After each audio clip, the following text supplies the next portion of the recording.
Petra, you're back at Mom and Dad's house again? Next week I'm planning on having Pat come over so that I can introduce him to everyone there. So, Petra, you are really getting in my way by being at their house right now. Hurry up and get out of that house for good.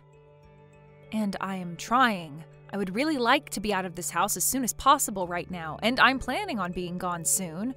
But of course, there are still some things I'm not quite over just yet. Not over what?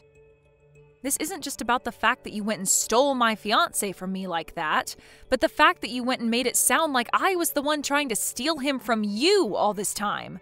Now I'm totally pissed off about that and can't just let things go anymore. Well, listen here, Petra. I have every right to blame the person in the wrong for doing something wrong, right?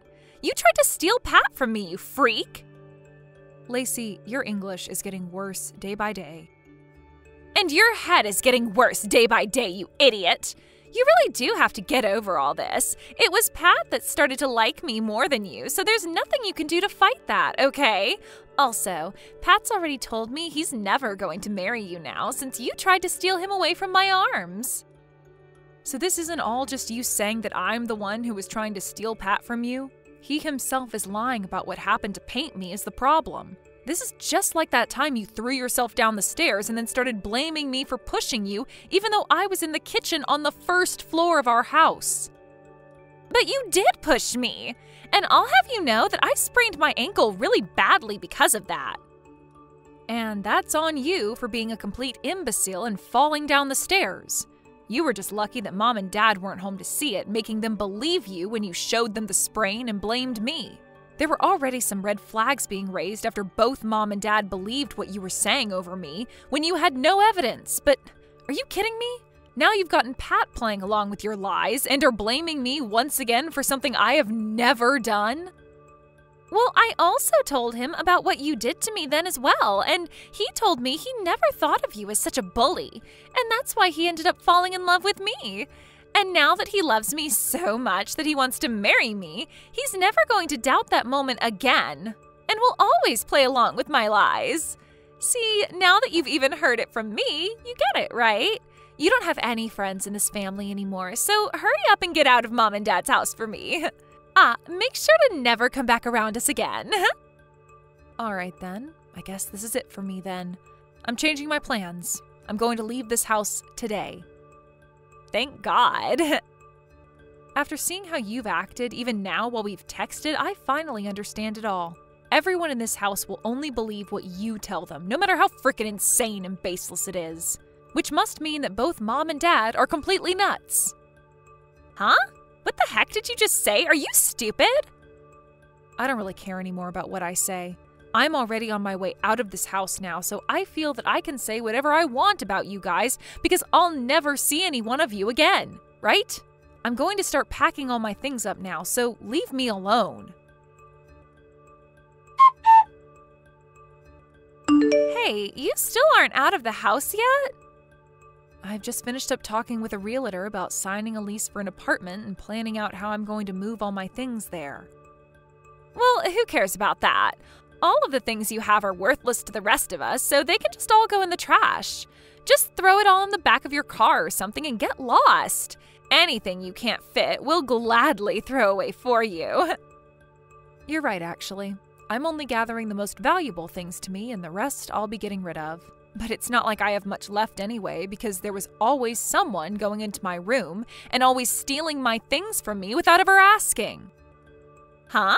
I never stole any of those things, though. I was just taking them from you. It's your fault for always buying such nice clothing and bags and jewelry that would look way better on a beauty like me. I only said someone was stealing all of my things, Lacey. I never said that it was you that was doing all of it. What? I see. So you really have been the one stealing all my things then. What the hell? You're being a total witch. Just get out of this house already. And I'm on my way out of here right now. Is that right? Well, thank frickin' God for that. Now the final piece of annoying garbage is out of my sight. That's right. I've been blocked by Pat already, so I have something I'd like for you to relay to him. What is it? Tell him that if I don't get my $3,000 back from him that I lent him by the middle of this month, I'm going to have a problem. Huh? $3,000? He already knows where to send the money to, so all you have to do is tell him that and he'll be able to handle the rest. If he doesn't know what to do, then tell him to unblock me so that he and I can talk about this like adults, and I can explain to him again what needs to happen. What are you going on about? You're telling me that the Pat I'm engaged to, the one who happens to work for a very large company and makes lots of money there, had to borrow money from some loser like you? No freaking way that's a thing. There happens to be an IOU that we both signed proving this is true, though. No way, no way, no way. If you don't want to believe me, then that's totally fine. I just want you to go ahead and tell him all of this for me. If you'd like to hear the reason for why he had to borrow money from me in the first place, then go and ask him about it. There is just no way any of that is true. Can you please quit trying to make me laugh at this stupid joke of yours? I'm not going back to that house anymore, just so you know. So this is goodbye forever then. Petra, I have some super happy news for you. I was just proposed to by Pat. And of course, we all know what my answer was, right? It was a yes. We were on an evening walk out at the city center park, and there he got down on one knee, whipped out a beautiful ring, and asked for me to be his wife. It was the most romantic setting for me, and I just couldn't help but come to you with this amazing news. Is that so? Congratulations. And when it comes to our wedding, Pat has told me that at the very least, it's going to cost $50,000. Really? I never expected that you both would be putting $50,000 toward a wedding. I'm sure you are oh so jealous of me right now. I'm wondering how you're going to come across that kind of money. Huh? Listen here, miss. Just because someone like Pat had to borrow a measly $3,000 from you before doesn't mean you get to start acting like he doesn't have the money for this wedding. Would you please stop it with that now? After I went to him about all that, he said he paid you right back in 2 days. Ah, you're talking about that.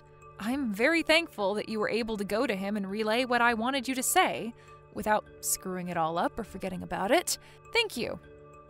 He told me that during that phase, he was just asking you for a little money to help him cover some simple costs. And that's the only reason he asked for that small amount from you. So don't get such a big head over that instance.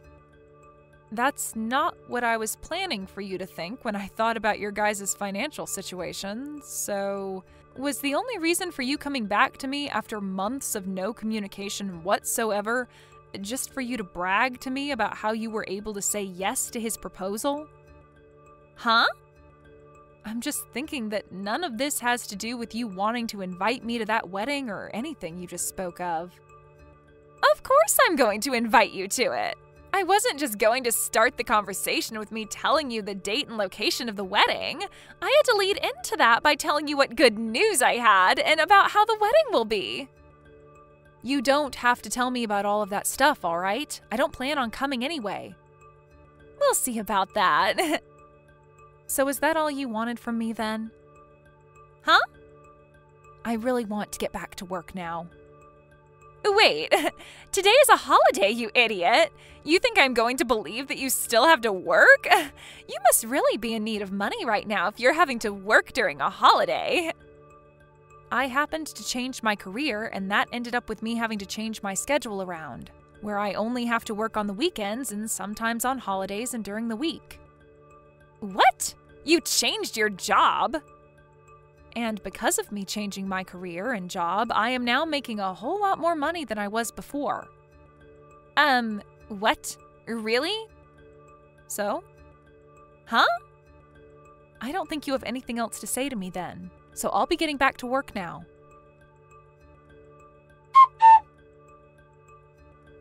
Petra?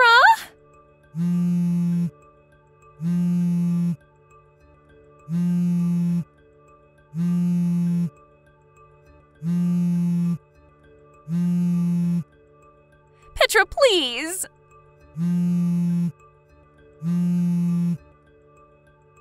What the heck do you want from me? I'm in the middle of some very important work, okay? I need some money from you as a celebration for my wedding. Huh? Is your wedding coming up really soon then? It'll be next week on Sunday, so please give me some money to celebrate my marriage. I'm sure you can give me $50,000, right? Excuse me? Are you being serious right now? You want me to give you $50,000 as a present? You're my older sister, right? I think with you as my older sister, you should be more than happy to fork that kind of money over to me as a present for my special day. Come on now, Lacey. Just tell me what's really going on with you now. I know that you can't pay for your wedding now, and you want my money to pay for it. You guys don't have any money, right? You've only ever worked as a part-timer for a couple of stores and only ever brought in a couple $100s per month, right? So there was never enough income for you to save any of it. That's why, for a little while, you've had mom and dad giving you an allowance in order to have a little bit more money, right? And since you got those two to jump on your bandwagon and hand you money like that all the time, they now don't have any money for themselves to support them as they both try and retire happily. When it comes to Pat, he's working for a very large company, but only as a temporary employee, right? You knew about that? Well, you have to understand that I was really planning to marry that man at one point. And now the reason for why you are freaking out so much right now is because you happened to find out that the man you want to marry is making less than a full-time employee there, and that's really shocked you to your core. Do you know why I had to lend him $3,000 before? That's because while in between jobs, he didn't have the money to pay rent and for food, so I said he could borrow from me as long as he paid me back. And when he paid all that back to me in one payment, he must have borrowed money from somewhere else to make that work, right? He may have said something about that before to me. So when it comes to you having to pay for that wedding, you must have thought he was going to be the one paying for all of it, right? And as for Pat, he thought that since you were always getting money from mom and dad, that it would be the same case here and that they'd pay for your wedding. Am I right about all this? But I had thought that Pat was full-time, long-term employee for that company, so I assumed he could afford everything. And by the way, why the hell do you know about all of this, Petra? I never knew a thing about any of this before, yet you knew all along? He and I have talked about all of this before when we were dating, and we both have friends that I'm able to hear things from. Also, when it came to him proposing to me and the two of us becoming engaged, he promised to me that he would get a full-time, long-term job by the time we got married. But that was all before you came in and stole him from me. If you knew about all of this, then why didn't you tell me? I only stole him from you because I thought he'd be making all this money and I'd never have to work a day in my life again. This is a scam. You scammed me. He's not at all what you advertised to me. He's not even rich enough to pay for a simple wedding to celebrate our marriage. You thought I had any reason to tell you any of that? Huh? The fact that you both didn't talk about all of this before talking about marriage is on you two. Had you actually sat down with him and talked finances and work, he might have told you more about who he really is and what state his bank accounts are in. Also, you were the one that chose to steal him from me, so I just assumed you knew about the kind of trash he is. So why tell you something when you should have already known? But... Also, just after that, you started to blame me for being the one to try and steal him from you before you ran out of the house to him. So I had no way to tell you who he was even. But listen! And just know that I am not going to give you $50,000 as a present, all right? What? I'm sorry, but I'm not that rich where I could just whip that kind of money out and give it to someone who isn't deserving of it. Well, I'm asking you to please do something. This has already caused a lot of problems, and so the wedding is being canceled. But the wedding planner has told me I have between now and next weekend to pay them back the cancellation fee, and I don't have the money to do that. Please just give me whatever money you have right now, Petra. Your cute little sister is in a really tough place right now. You're my older sister. After that, Lacey, Pat, and both of my parents started to call my phone over and over and over. And not just calls, but a bunch of text messages and things like that as well started to come. Lacey would tell me every time that she had no money and then would say horrible things to me. Pat would tell me that he has no money and then ask for the both of us to get back together again. Both my parents would tell me they have no money and that they wanted me to come back home to live with them. I get that I was able to find a better paying job and all, but I do not make the kind of money where I can pay for all these freaks. Anyway, all those calls and texts from me was driving me up the wall. So I went and changed my phone number. When talking to a person I know who lives in the house next to them, they told me that the whole story about how Lacey had really stolen Pat from me slipped out. And then all of their friends and family began to stop talking to them. And I guess that meant I was the only person left for them to rely on. When it came to that wedding's cancellation fee, it turns out that they were able to settle it by paying it off in half-year increments. But even with that, my parents had to end up selling their house. And then they all moved out of their house to a smaller apartment where they would fight one another all the time and cause all kinds of noise complaints. It'll only be a matter of time before they get kicked out of the apartment and are forced to live on the street. Thank you for watching. Please subscribe and hit the like button. See you next time.